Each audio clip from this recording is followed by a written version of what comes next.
Today we are on week 3 of our 5 principles, and we're talking about principle 4 today. And so these are our principles of unity. These are what we believe in and what we teach here in unity. And so the 4th principle is a really important part of unity. It's prayer. Principle 4 says, prayer is creative thinking that heightens the connection with God-mind and therefore brings forth wisdom, healing, prosperity, and everything good. Now, I would probably change this if I was writing the principles myself. I would probably taken out the connection with God-mind, because that sounds like I'm trying to connect with something outside of myself. I would maybe say instead the awakening to our God-mind, to our inner awareness of God-mind. And what I would do with that is I would deepen in the awareness that every prayer that I do, every prayer that I speak, is a prayer from the God-mind within me. So actually, Ellen Davenport in the book The 5 Principles talks about that. She says, praying from the level of a co-creator and tapping into our own divinity to create outcomes can be mind-boggling. This new concept of prayer may require a complete overhaul, not only of our understanding of God, but our beliefs about ourselves and who we truly are. So that is the approach that we take to prayer, that we are coming at it from the God-mind, that we are speaking as the God-mind, that we are not separate from, entreating to, asking of, but that we are speaking as that. And so some of our thoughts for this morning start with that premise. I want to start with that premise. So I talked about 10,000 ways to pray. And, let's just go through this, shall we? So in Mark 11:24, Jesus says, so I tell you, whatever you ask for in prayer, believe that you have received it, and it will be yours. And it's the idea of the believing that is the most important part of that whole sentence. Whatever you believe in, that is what you receive. Whatever you believe in through prayer, that is what you receive. And Ellen Davenport again says, of course, the universe does not need our words. It responds to energetic vibration. Words resonate within us. We say them for our own sakes. They clarify our thoughts and intentions. They are the voice by which we call forth what we want from the field of possibilities. So words don't matter. It's the energy that matters. And this is really what I want to talk about today, because, we have different ways, methods of praying. There are different prayers in every kind of tradition that you can think of that may not be resonating with me all the time, but sometimes they do. And what I always want to be aware of within myself and remind myself that it doesn't matter what the words are. So we don't have one right way to pray. There is never one right way to speak to the divine within us. It's whatever way is resonating, is vibrating at that level that we want it to vibrate within our hearts and minds. That's what we want to get to. So I do want to talk a little bit about what unity prayer looks like and how it differs from some other types of prayer. Because we're going to go more into depth in this in the next month. Next month is all about prayer. And so we're going to have 4 weeks of talking about prayer, and I've got lots of things to say about this. But let's start off with unity prayer. So you'll see in unity prayer, those are the 5 steps. Relaxation, which is that sort of meditative willingness to open to the divine. Concentration, which means centering your awareness on the power of God, that power as life, as love, wisdom, and ever-present good. One back. Oh, one back, sorry. There we go. Thank you. Meditation, which is silently reflecting that power of God, that power of good is the same power as is within me. It's my divine power that I share with the one. And then realization, which is knowing that you share those attributes of God, you realize that you have the power to change your experience. And then appreciation, which is gratitude, of course, for your growing awareness and for being empowered to live fully right now. So this is the way unity lays out their 5-step prayer. And so I wanted to compare that to Science of Mind, because Science of Mind also has a 5-step prayer, and it's sort of similar. In fact, you're going to see a lot of similarities. So whereas unity starts in that more meditative willingness and opening to the presence, Science of Mind goes directly into the mental concept, the recognition, recognizing that God is all there is, that God is all good, God is everywhere present right here and now. And then unification, which is knowing that there's nothing outside of God. So I open my awareness to my union with the all good that I am. So these are all, those first 2 steps are like the second and third steps of unity prayer. And then the next one is realization, and that's really the same as realization in unity prayer. It's that I affirm the good, that I choose to co-create, that I affirm that that good is present right here and now within divine mind and is unfolding in my life. And then gratitude, same as appreciation. In unity prayer, I give appreciation for the truth that I now affirm, and for the God mind within me that makes it so. And then the one that Science of Mind prayer adds on is release. I let it go. I let go and I let God. You hear a lot. Or I often say, and I need do nothing more. I let it go. The divine's got this. I don't need to do anything more. I've done the work in consciousness. So I like both of these, and you'll see that I often just blend them. I start off with that relaxation and openness and willingness, and then I end with the release, and then all of the rest is sort of the same in between. So I use an expanded version that blends the 2 of those, because I find that unity prayer has a really beautiful meditative quality to it, a heart quality to it, and Science of Mind has a really clear consciousness, mental equivalent quality to it, and I like the clarity of it. So I bring those 2 together, and it brings a fullness to the prayer that I do. Now, those are the prayers that we teach here. But there are so many other kinds of prayer. And I tend to think that oftentimes human beings, we feel that our way is the right way. We feel that whatever works for me is the way that everybody should do, because that's the only way that can work. And that's not always the case. And so I have this little book called The Little Book of Prayers. And I often use this for inspiration. You see, I've got a whole bunch of little pink tabs in there. Actually, I took a bunch out. I had like bookmarks and tabs all over the place in here, because it's a beautiful little book. And what it does is it shakes me out of my pattern of doing things one way. And it reminds me that there is meaning and value to all ways. Prayer is communion with God. However you do it, whatever the words you use, if you bring yourself into that heart space and mind space of communing with that inner divine life that is already your life, you cannot do it wrong. So I'm going to share with you a few of my favorites.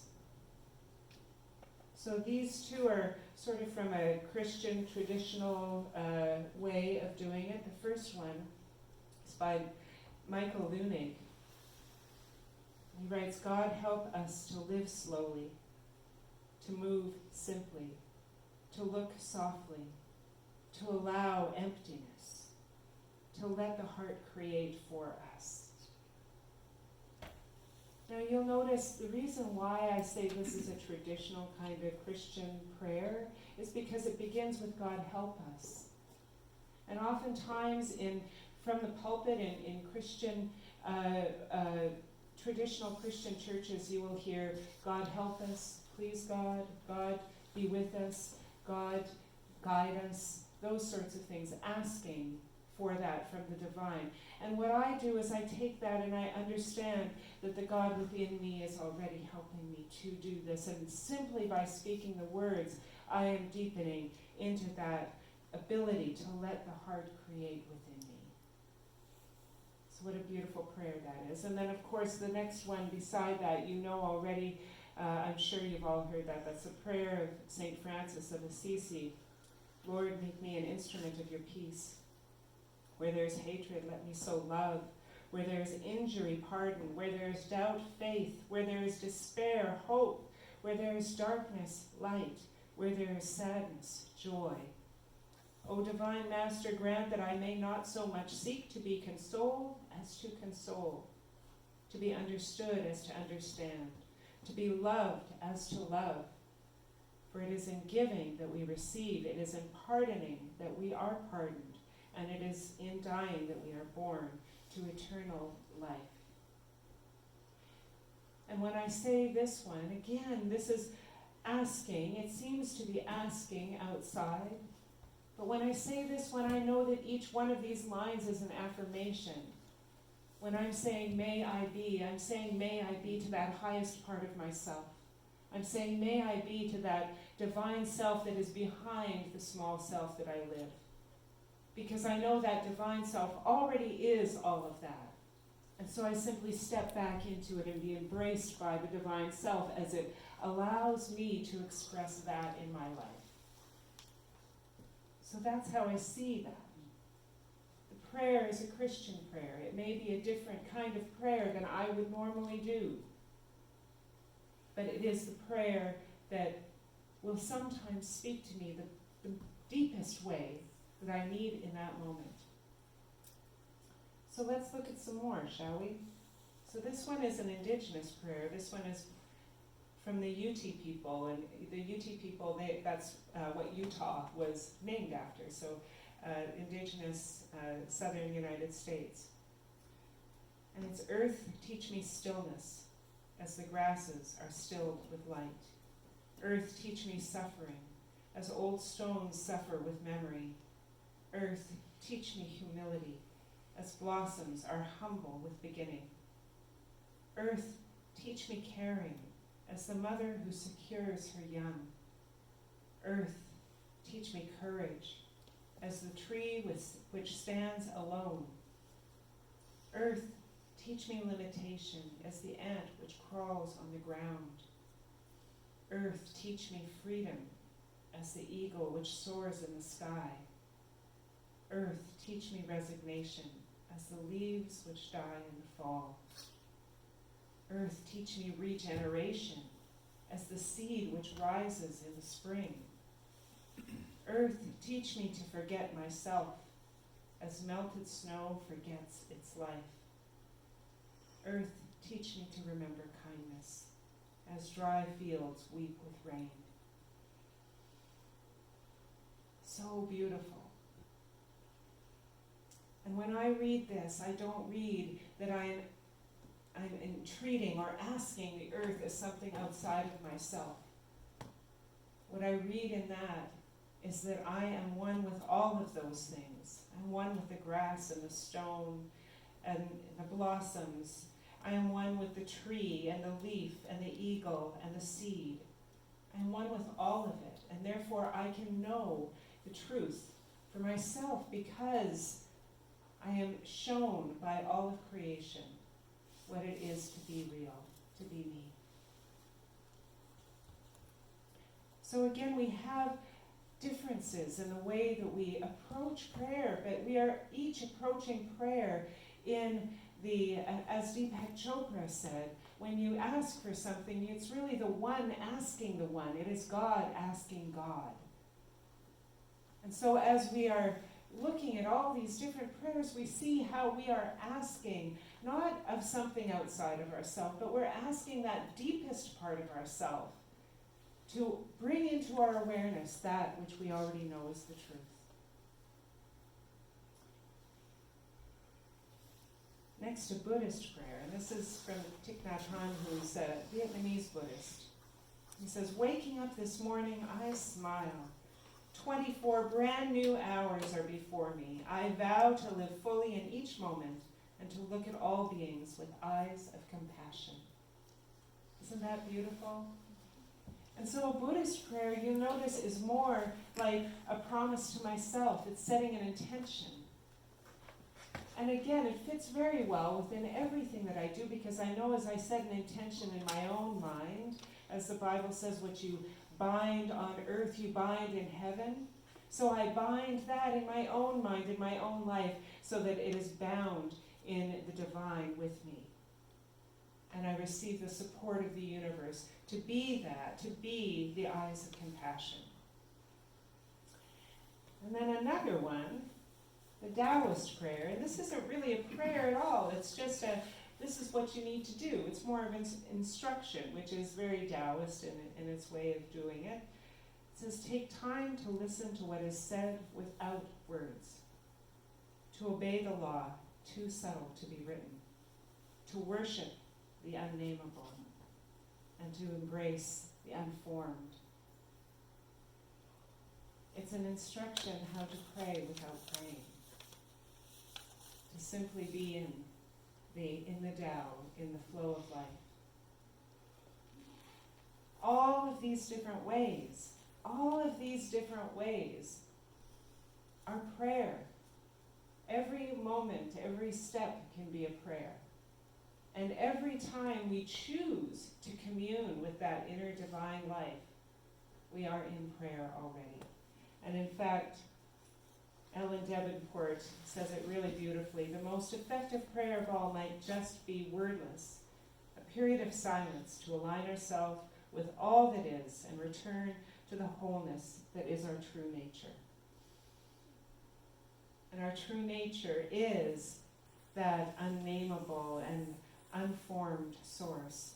Our true nature is the eyes of compassion. Our true nature is the earth that teaches us who we are and how we are to be. It is the prayer of peace that we bring to the world. It is the heart creating for us. All of these things are the true prayer that we are when we are just simply in the silence, in connection and communion with the allness.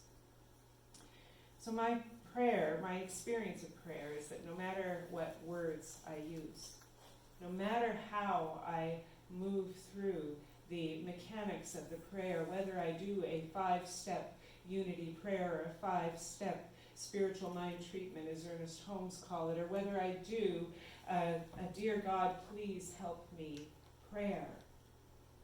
No matter how I do my prayer, if I am doing it with an awareness of the divine life that is rising up within me to support the words that I use, then I have done it well. I've done it right. And I've done it in a way that expands me, and I've done it in a way that raises my vibration to the level of that which I choose to create. Because that's really how we create through prayer. We raise our own vibration to the divine vibration of that thing that we choose to bring forth in our lives. And from that, we simply let it be. We need do nothing more, because when we are in that vibration, the universe cannot help but bring forth more of that in our experience. But sometimes it takes some time to get there, right?